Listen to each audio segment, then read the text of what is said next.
Once again, welcome back to session. I hope you have watched previous session. उम्मीद करता हूँ कि आपने पहले सेशन देखा होगा जिसमें हमने इनकम वाले सवालों पे बात किया था और इनकम का कंपैरिजन एक दूसरे से करा था। तो जो लास्ट सेशन में मैंने क्वेश्चन डिस्कस किया था वो कुछ ऐसा था।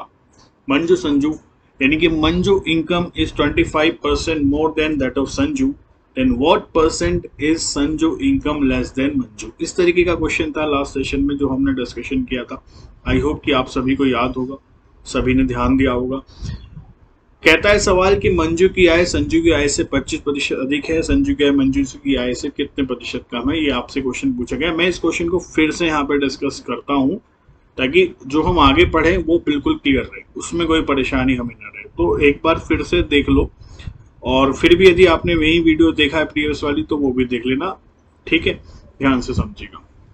देखिए, पहले मैं आपको कॉन्सेप्ट से समझाता हूँ कि ये क्वेश्चन कह क्या रहा है वास्तव में। कह रहा है कि मंजू की इनकम 25% अधिक है संजू से, ठीक है।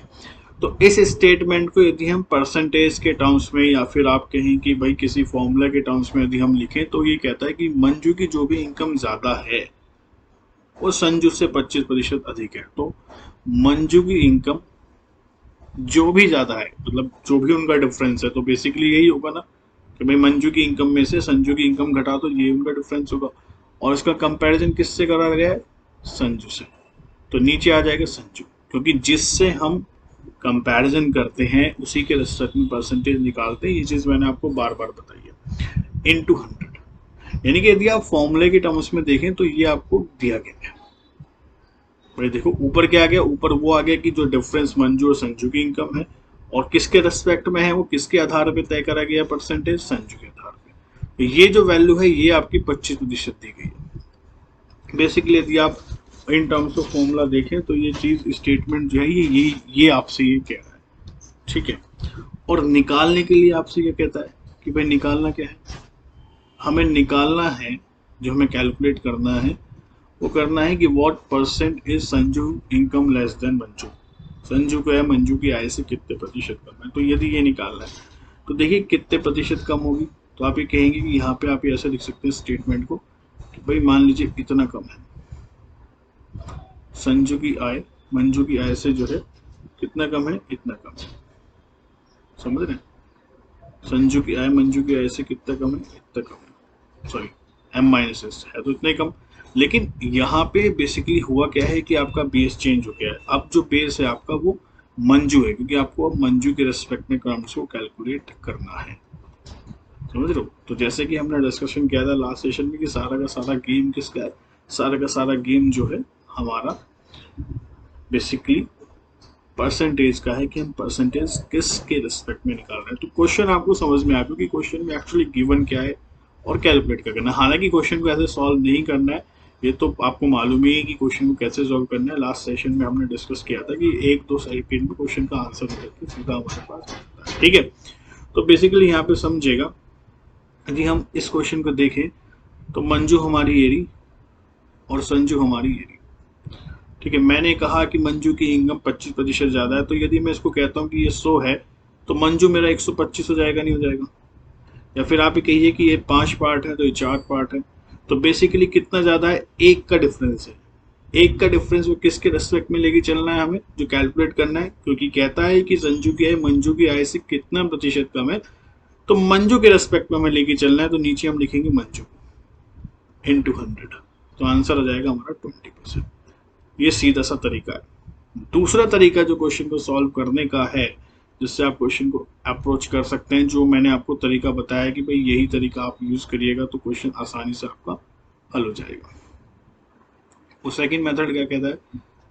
वो सेकंड मेथड आपसे ये कहता है कि भाई आप सीधा सीधा देखिए, 25% ज्यादा है।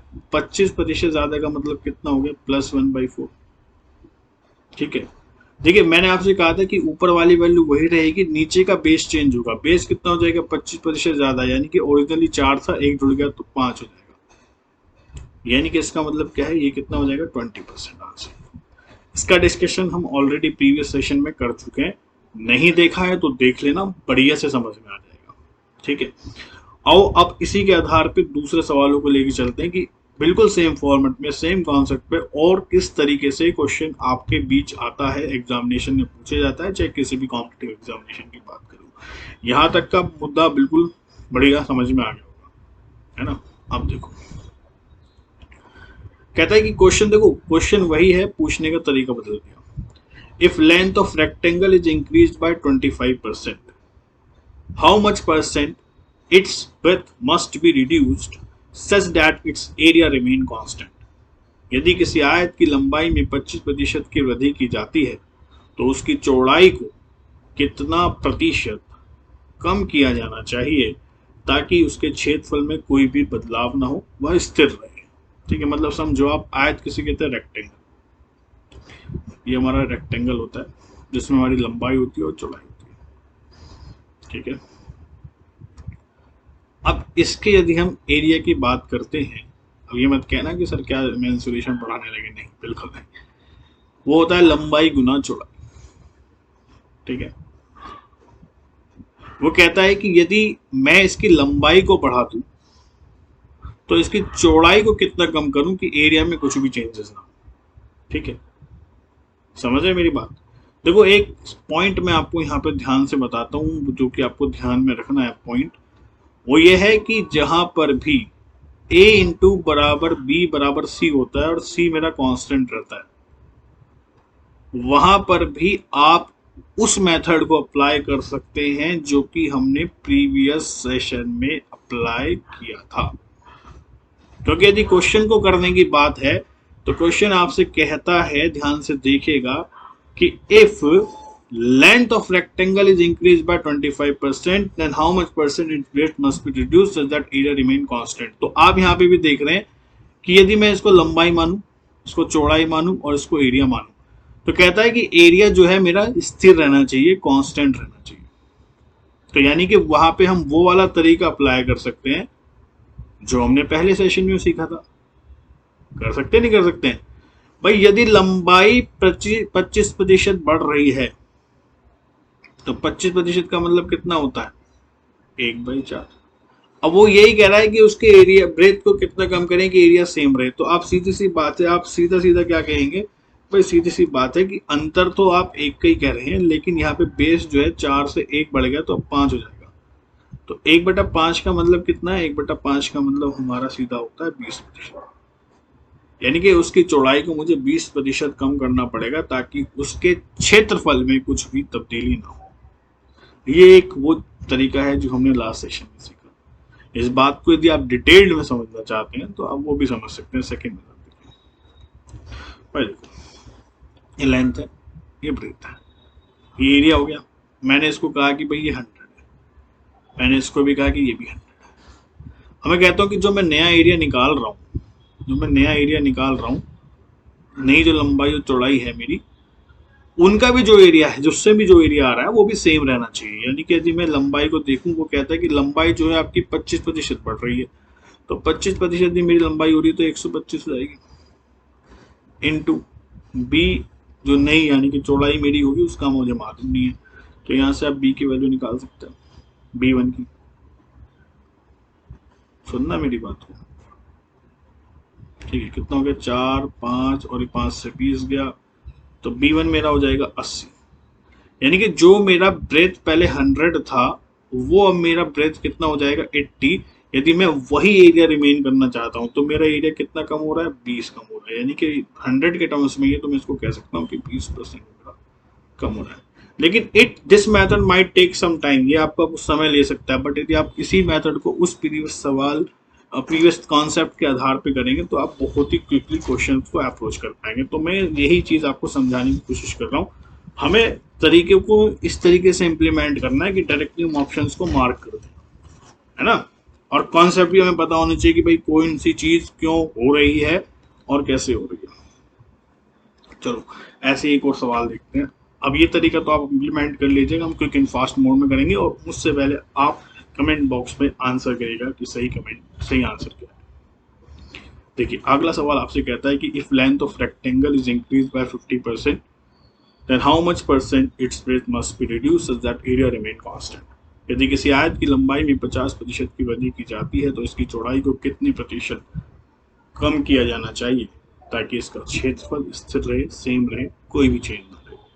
तो सीधी सी बात है, जैसे कि हमने लास्ट सेशन में करा, लास्ट क्वेश्चन में करा, वही चीज हम क्या यहाँ पे करेंगे। आप देखो लेंथ कह रहा है 50% बढ़ा दो। देखती आंसर है 50% का मतलब कितना है, +1/2, ये हमें पता ही है। तो +1/2 है। अब देखो यहाँ पे लेंथ बढ़ा दी है तो ये ऊपर वाली वैल्यू तो उतनी रहेगी, दो में से एक बढ़ा है, क्योंकि आप बढ़ा रहे हो तो आपको ऐड करना होगा, यदि आप घटा रहे हैं, डिक्रीज कर रहे हैं, तो आपको सब्ट्रैक्ट करना पड़ेगा। तो नीचे क्या हो जाएगा, दो में एक जोड़ा तो 3 बेस बन जाएगा। और 1/3 का मतलब कितना होता है, 33, 1/3%। ये फ्रैक्शन वैल्यू इसके हमारा पूरा वीडियो है, वहां पे हमने देखा था। तो 33 1/3% आपको इसको कम करना पड़ेगा। ठीक है, सवाल कहता है आपसे कि if length of rectangle is reduced by 25%, then how much percent its breadth must be increased such that area remains constant। तो कुछ सॉल्व ही नहीं करना है यार, सीधा आंसर है 33 1/3%, सीधा आंसर। बोला कैसे, बोला भाई पहले से कॉन्सेप्ट क्लियर करके रखे हैं, पहली वीडियोस देखी है सर की, तो वो तो क्वेश्चन देखते ही बनता है। अरे सीधी सी बात है कि रेक्टेंगल की लंबाई में यदि 25% की कमी आती है तो 25% की कमी का मतलब क्या है, 1/4। ठीक है, कहते हैं कि ब्रेथ को कितना बढ़ाऊं कि वो एरिया सेम रहे, तो बेस तो सेम ही रहेगा। अब देखो कितना बढ़ाना है, तो वो एक में से 4, ये देखो ये माइनस है क्योंकि रिड्यूस होता तो नीचे 3 हो जाएगा। और 1/3 का मतलब ही क्या है, 33 1/3%, सीधा आंसर, नो बकवास। ठीक है, सीधा अप्रोच करो बढ़िया तरीके से।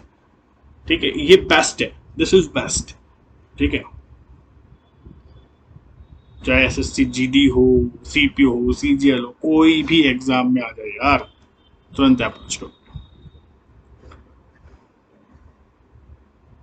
ठीक है, तो आई होप कि ये क्वेश्चंस आपको समझ में आए होंगे। चीजों को सीखिए, पढ़िए बढ़िया से, और एक एक करके सभी सेशंस को देखिए। कहीं भी कोई कंफ्यूजन हो कमेंट बॉक्स में कमेंट करिए। दूसरा, दोबारा देखने में हिचकिचाइए नहीं, बिल्कुल भी। ठीक है, so have fun, keep learning, enjoy करिए।